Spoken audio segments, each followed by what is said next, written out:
Olá, seja muito bem-vindo, muito bem-vinda ao Juris 360 Lab. Que bom ter a sua companhia aqui com a gente para mais uma análise jurídica. Oi, pessoal, é um prazer estar aqui de novo. A gente agradece demais a audiência. E a nossa proposta, você sabe, é ir fundo nos julgados importantes. Exatamente. E hoje o nosso foco está no informativo de jurisprudência número 797 do STJ ao Superior Tribunal de Justiça. É um informativo de 5 de dezembro de 2023. A gente vai explorar algumas teses bem relevantes que saíram dali. Isso. E como o informativo é sempre denso, né? A gente dividiu em blocos. Este aqui é o primeiro, tá? Cobrindo 5 decisões que a gente selecionou. Então, bom, vamos começar a desvendar isso. Vamos lá? Começando pela Corte Especial. Temos o agravo interno na suspensão de liminares e de sentença, a SLS 3204, lá de São Paulo. Ramo do Direito Administrativo Processual Civil. Isso. Olha, o ponto crucial aqui foi definir quando uma empresa privada, mesmo sendo uma concessionária de serviço público, tá, pode usar a ferramenta da suspensão de segurança. Ah, a suspensão, que geralmente é usada pelo poder público, né? Exato. E o STJ foi bem claro.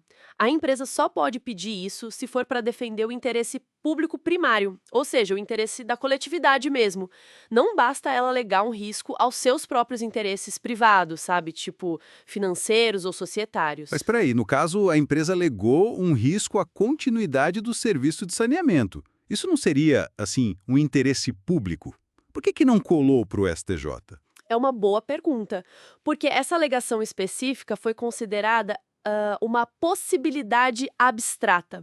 Sabe, a briga original lá era uma coisa privada sobre a composição acionária da empresa. Entendi. O tribunal entendeu que não tinha prova concreta, assim, inequívoca, de que essa disputa interna ia mesmo causar um dano grave e imediato ao serviço público de saneamento. Faltou a prova do perigo real e iminente para o serviço, então. Isso aí. O que fica, assim, de recado do STJ é essa ferramenta da suspensão, que é excepcional, não pode ser usada para proteger interesse particular da empresa, mesmo ela prestando serviço público. A linha entre o interesse da empresa e o interesse da coletividade ficou mais nítida ali. Faz sentido, claríssimo. Bom, mudando de turma agora. Primeira turma, um caso sobre concurso público, né? Direito administrativo de novo. A discussão foi sobre a força do edital. Precisamente, o princípio da vinculação ao edital, ele foi reafirmado com força total. Basicamente, as regras que estão no edital são a lei do concurso, né? Elas valem tanto para a administração quanto para os candidatos. Todo mundo tem que seguir. E nesse caso específico, o que aconteceu? Então, o edital e até o manual do curso de formação diziam que o recurso administrativo tinha que ser apreciado pela comissão organizadora. Expressamente. Ok. Só que, na prática, o recurso do candidato foi julgado por outro órgão. Um órgão diferente do previsto. E aí, qual a consequência? Bom, aí a violação direta ao princípio da vinculação ao edital. Isso é super importante para a segurança jurídica, para a isonomia nos concursos, né? O candidato tem o direito de esperar que as regras do jogo sejam cumpridas direitinho pela administração, inclusive sobre quem vai analisar o recurso dele. Garante previsibilidade, né? Total. Ninguém quer a regra mudando no meio do caminho. Bom, saindo um pouco do direito público, vamos para uma questão que mexe com o bolso de quem precisa ir para a justiça. A segunda turma, no AGINT, no AERESP, AESP 2135-717 de São Paulo, tratou de custo com advogado, né? Sim, e a decisão foi assim bem direta. Os honorários contratuais, ou seja, aquilo que a pessoa combina e paga para o próprio advogado para entrar com a ação, não podem ser cobrados da parte contrária como se fossem danos materiais. Ah, entendi. A lógica é que contratar um advogado faz parte do jogo, né? É exercício do direito de defesa, acesso à justiça. Exatamente. Cobrar isso do perdedor seria meio que penalizar quem buscou seu direito. É por aí. O tribunal diferencia bem, sabe? Honorários contratuais são um acordo privado entre cliente e advogado. Ponto. Já os honorários sucumbenciais, esses sim, são outra história. São pagos pela parte que perdeu o processo ao advogado da parte que ganhou. Mas isso é definido pelo juiz com base na lei processual. Entendi a diferença. Contratual é o que eu pago pro meu. Sucumbencial é o que o perdedor paga para o advogado do vencedor. Isso. E o custo da contratação inicial, o contratual, não entra nessa conta de ressarcimento pela outra parte? É uma decisão que sempre gera um burburinho, né? porque quem ganha a ação muitas vezes sente que deveria ser ressarcido de tudo que gastou para chegar lá. Mas a posição do STJ está consolidada nesse sentido. Entendido. Agora vamos para a terceira turma. Um caso de direito civil e direito da saúde, envolvendo plano de saúde e tratamento psiquiátrico. O que ficou decidido ali? Olha, aqui a proteção ao beneficiário do plano foi bem forte. O caso era o seguinte: a pessoa precisava de um tratamento psiquiátrico, incluindo internação, e pediu para a operadora indicar um prestador da rede credenciada. Certo. O procedimento padrão. Só que a operadora se omitiu, não indicou ninguém, não deu uma solução. Aí o beneficiário teve que buscar o tratamento fora da rede credenciada. E aí pagou do próprio bolso, imagino? Exato. E o STJ disse, nesse caso de omissão da operadora, o beneficiário tem direito ao reembolso integral das despesas que ele teve. Integral. Quer dizer, a omissão da operadora joga todo o custo para ela. E a coparticipação, que existe em muitos planos, como fica? Isso mesmo, reembolso integral. A base para isso está na Lei dos Planos de Saúde e nas normas da ANS. A falha da operadora em garantir o acesso dentro da rede cria essa situação excepcional. A coparticipação, nesse cenário, não se aplica. Ela só valeria se o atendimento tivesse sido na rede ou se a operadora tivesse, de fato, indicado e disponibilizado um prestador credenciado para a pessoa. Nossa, importante isso. Com certeza. A responsabilidade pelo custo total vira da operadora até ela regularizar o acesso pela rede. É uma garantia para o tratamento não ser interrompido por uma falha da empresa, né? Com certeza. Garante o acesso efetivo ao tratamento. Muito bom. Chegamos ao último julgado deste nosso primeiro bloco. Quarta turma, aginte no RESP 1.618.035 de Minas Gerais. Direito civil e empresarial. Um tema talvez um pouco mais técnico, sobre base de cálculo de indenização. Sim, é um pouco mais técnico, mas bem relevante na prática. Envolvia a liquidação de uma sentença, sabe? A fase de calcular o valor a ser pago. Sim, depois que já se decidiu quem tem o direito. Isso. A sentença tinha condenado uma empresa a indenizar um distribuidor de bebidas porque rescindiu o contrato. E para calcular essa indenização, a decisão original aplicou, por analogia, uma lei lá da representação comercial, a Lei 4886655. Mandou calcular a indenização sobre o faturamento. Ok, faturamento. E a briga foi sobre o que exatamente compõe esse faturamento. Exatamente. A discussão foi: o ICMS, aquele imposto sobre circulação de mercadorias, ele entra ou não entra na base de cálculo desse faturamento para fins da indenização? E qual foi a resposta do STJ? Entra ou não entra? Entra. A resposta foi que sim, o ICMS deveria ser incluído. E o ponto-chave aqui foi a coisa julgada. Ah, o respeito à decisão que já tinha transitado em julgado. Isso. A decisão final lá atrás, que determinou a indenização e como calcular, não fez nenhuma ressalva para excluir o ICMS dessa base de cálculo chamada faturamento. O STJ disse, basicamente, olha, para fins desta indenização específica, o conceito de faturamento que vale é o que está no título executivo. E se ele não excluiu o ICMS, então ele está dentro. Mesmo que para fins fiscais, tributários, o conceito de faturamento possa ser diferente. Exatamente, o tribunal distinguiu isso. Para essa indenização, vale o que a decisão judicial transitada em julgado mandou fazer. É quase como seguir uma receita de bolo judicial à risca, né? Se a receita final disse faturamento total e não especificou sem ICMS, você calcula com ICMS. Ponto final. Tem que respeitar ao máximo o que já foi decidido e não cabe mais recurso. Perfeito. Respeito máximo à coisa julgada. Entendido. Bom, então, recapitulando rapidinho o que a gente viu neste bloco. Vimos a legitimidade bem restrita de empresas privadas para pedir suspensão de segurança. Isso só em defesa do interesse público primário comprovado. Depois, a força total do edital de concurso público. Vinculação total à lei do concurso. Aí a questão dos honorários contratuais do advogado Que não são indenizáveis como dano material pela outra parte. e o reembolso integral pelo plano de saúde, quando há omissão em indicar rede credenciada para tratamento psiquiátrico. E, por fim, A inclusão do ICMS na base de cálculo de indenização de distribuidor, por respeito à coisa julgada, quando o título não excluiu. Ufa! Um primeiro bloco com decisões de bastante peso, hein? sem dúvida, temas bem variados e com um impacto prático relevante para o dia a dia jurídico. E olha, ainda tem mais coisa interessante vindo por aí do Informativo 797. Com certeza. Fica até uma reflexão, né? Pensando em tudo isso, como será que essas interpretações do STJ sobre regras, sejam processuais ou contratuais, podem acabar influenciando a estratégia jurídica das partes antes mesmo de um conflito começar de fato?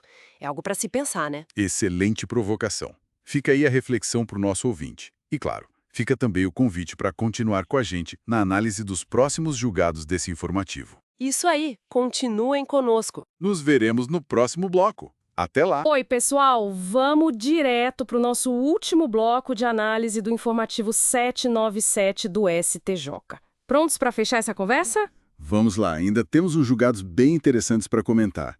O primeiro é da quarta turma sobre processo civil, envolve arbitragem. Ah, legal. É o RESP 2102-676 lá de São Paulo, né? A questão era sobre honorários. Cabem ou não quando a impugnação à sentença arbitral é rejeitada? Como ficou? Então, a quarta turma disse que sim. São devidos honorários advocatícios nesse caso. Mesmo sendo arbitragem? Porque essa impugnação, mesmo pedindo a nulidade da sentença arbitral, lá com base na lei de arbitragem, ela tem um potencial, né, de extinguir ou de alterar a execução que está rolando. Entendi. Tipo, ela funciona quase como uma defesa do executado na justiça comum, né? Exatamente. O STJ aplicou aquele entendimento da Corte Especial. Se o incidente processual pode acabar com a execução ou mudar ela bastante, cabe honorário. Faz sentido dar uma seriedade maior para essa fase pós-arbitragem no judiciário. Com certeza. Deixa claro que as regras processuais, inclusive de custos, se aplicam ali também. Bom, mudando de área agora. Penal e processo penal. Opa! Qual caso? É o RESP 2.059.742 do Rio Grande do Sul. Quinta turma. E envolve o ANPP, o Acordo de Não Persecução Penal. Certo. O ANPP não gera reincidência nem maus antecedentes, isso a lei diz. Mas a pergunta era, isso garante automaticamente o bom comportamento para reabilitação criminal? Pois é, essa foi a questão. E a resposta da quinta turma foi: não. Não garante automaticamente. Ué, mas por quê? Parece contraintuitivo um pouco, né? E que o STJ separou as coisas. Uma coisa são os efeitos no registro criminal, tipo, não suja a ficha para reincidência. Outra coisa é a avaliação real, concreta, do comportamento da pessoa para fins de reabilitação. Ah, tá. Então, no caso concreto, o que aconteceu? A pessoa tinha cumprido o NPP, beleza, mas depois foi indiciada por outro crime, acho que estelionato. Aí o STJ falou, olha, esse fato novo impede o reconhecimento do bom comportamento necessário para a reabilitação. Entendi. O NPP limpa certos registros, mas não dá um atestado automático de bom moço para tudo, né? A análise da reabilitação continua sendo caso a caso. Isso aí, é uma análise mais profunda da vida da pessoa. Seguindo na quinta turma, tem um agravo regimental no RESP 1.989.459 de Minas. Esse é sobre júri. Júri sempre rende, né? O que pegou aí? A nulidade do julgamento. O ponto foi, o Ministério Público arrolou uma testemunha como imprescindível. Essa testemunha não foi achada. E aí? E o julgamento aconteceu mesmo assim? Aconteceu, e o problema foi que o MP não teve a chance de tentar localizar a testemunha antes. Só souberam em cima da hora que ela não foi encontrada, pediram para adiar para tentar achar, e o juiz negou. Aí complica. Viola o direito à prova da acusação, né? Se era imprescindível. Exatamente. O STJ disse que isso feria o contraditório, a paridade de armas. Se a testemunha é rolada com cláusula de imprescindibilidade e não aparece, tem que adiar para a parte tentar localizar, conforme o CPP. A negativa sem motivo violou tudo. Nulidade. Garante a força dessa cláusula, então. Não é só um enfeite no papel. Tem que ter consequência prática. Perfeito. Precisa de comunicação antes se a testemunha não for achada, para dar tempo de agir. Bom, vamos para a sexta turma agora. Vamos. Qual o tema? RESP 2.097.134 do Rio. É sobre representação da vítima. Aqueles crimes que dependem da vontade dela para ter processo, sabe? Ação penal pública condicionada. Sim, tipo lesão corporal leve, ameaça. O que foi discutido? A situação foi, a vítima foi intimada pela polícia, foi até a delegacia por causa da intimação. Aí a pergunta, só esse comparecimento, sem ela falar nada, tipo, eu quero processar, já vale como representação? E a resposta foi não, imagino. Foi não. A sexta turma fez uma distinção importante. Representação não precisa ser formal, um papel assinado. mas tem que mostrar a vontade inequívoca da vítima. E qual a diferença de ir por intimação ou ir por conta própria? Se a vítima vai espontaneamente na delegacia, registrar, fazer exame, essa atitude já mostra que ela quer que algo seja feito, né? Mas se ela só vai porque foi intimada, aí não. O simples ato de obedecer à intimação não demonstra essa vontade. A autoridade teria que perguntar e registrar a vontade dela expressamente. Interessante essa lógica. Protege a vítima, né? Evita que uma ação penal comece sem que ela realmente queira, só porque ela cumpriu uma formalidade policial. Exato. Deixa mais claro o que vale ou não como manifestação de vontade. E para fechar nossa rodada do 797, O que temos? uma tese firmada. Quase isso, temos a afetação de um tema a recurso repetitivo. É o tema 1223, julgado pela primeira sessão. A afetação de repetitivo? Isso significa que vem decisão importante por aí, com efeito para todo mundo? Qual é a controvérsia? É uma briga tributária das grandes. A legalidade da inclusão do PIS e da COFINS na base de cálculo do ICMS. E o contrário da tese do século, né? Que tirou o ICMS da base do PIS/COFINS, agora querem discutir se PIS/COFINS entra na base do ICMS. Exatamente essa discussão. O impacto financeiro disso é gigantesco, tanto para as empresas quanto para os cofres dos estados. Com certeza. A primeira sessão, então, viu que tinha muito recurso igual e resolveu afetar para decidir de uma vez por todas, né? Com força vinculante. Isso. Afetaram 4 RESPs lá de São Paulo para definir a tese. Agora, esperar o julgamento do mérito. Mas, com certeza, é algo para todo mundo que mexe com tributário ficar de olho. Sem dúvida. Bom, e com esse tema explosivo em vista, a gente encerra nossa análise dos julgados do informativo 797 do STJ. Foi uma boa amostra de como a jurisprudência vai se moldando, né? Em várias áreas do direito, sempre importante acompanhar. Esperamos que essa nossa conversa tenha sido proveitosa para quem nos ouve. Se você curtiu o conteúdo, não esquece de se inscrever aqui no canal Juris 360 Lab, deixar aquele like pra gente. Isso ajuda muito. E fica a reflexão final, até que ponto essa busca por segurança nos procedimentos, como vimos na representação ou na testemunha do júri, pode acabar às vezes dificultando um pouco a própria realização da justiça no caso concreto. É algo para a gente pensar, né? Muito obrigada pela companhia. Obrigado, pessoal. Até a próxima.